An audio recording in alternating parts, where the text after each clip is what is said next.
Steel authority of India limited SAIL अध्यक्ष अमरेंदु प्रकाश का जाना तय। 2 अप्रैल 2026 से नए अध्यक्ष संभालेंगे सेल की कमान। लोक उद्यम चयन बोर्ड ने सेल अध्यक्ष और प्रबंध निदेशक की निकाली वैकेंसी। सेल के वर्तमान अध्यक्ष के जाने को लेकर कई तरह की चर्चा। क्या विभागीय अनबन की वजह से सेल अध्यक्ष अमरेंदु प्रकाश ने दिया था इस्तीफा? क्या इस अनबन की वजह मॉडर्नाइजेशन और एक्सपेंशन प्रोग्राम को लेकर अनावश्यक हस्तक्षेप था? सेल अध्यक्ष का काम करना अब असहज हो गया था। अमरेंदु प्रकाश 2 अप्रैल 2026 के पहले हो जाएंगे सेल से विदा।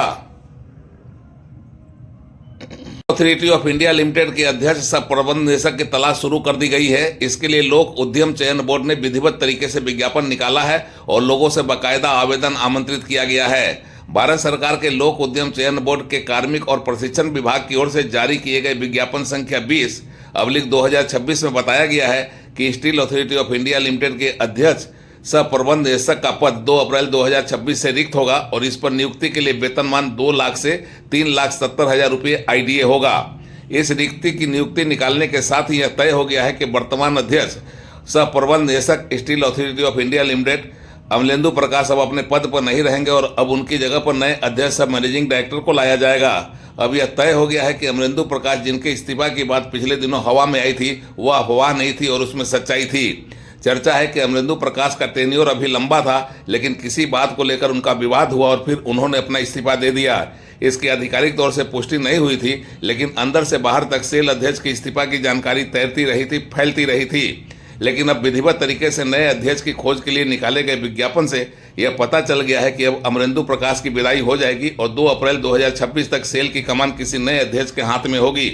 अमरेंदु प्रकाश के कार्यकाल में सेल के कई इस्पात संयंत्रों के आधुनिकीकरण और विस्तारीकरण के काम की कार्य योजना बनी और इस पर काम आगे बढ़ा था, लेकिन इसी बीच सेल अध्यक्ष के इस्तीफा की खबर ने कई तरह की चर्चाओं को जन्म दिया है।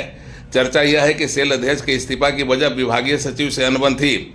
इस अनबन की सच्चाई क्या है यह पता नहीं चला है, लेकिन इस बात की पुष्टि जरूर हो रही है कि सेल अध्यक्ष की नाराजगी के पीछे कोई न कोई ऐसा कारण था जिसने उन्हें रिजाइन करने के लिए विवश किया, मजबूर किया।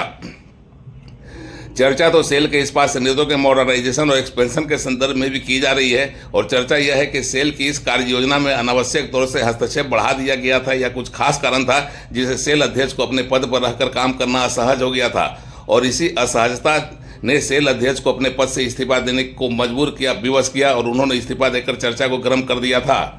लेकिन अब चर्चा यह है कि उनका इस्तीफा स्वीकार कर लिया गया है, यह स्वीकार करने की सहमति बन गई है और इसी के बाद अब नए अध्यक्ष के लिए वैकेंसी निकाल दी गई है और आवेदन आमंत्रित किया गया है। मतलब साफ है, अब सेल की कमान किसी नए अध्यक्ष के हाथ में होगी, सेल की जिम्मेदारी किसी नए अधिकारी को मिलेगी और अमरेंदु प्रकाश 2 अप्रैल से पहले सेल से विदा हो जाएंगे।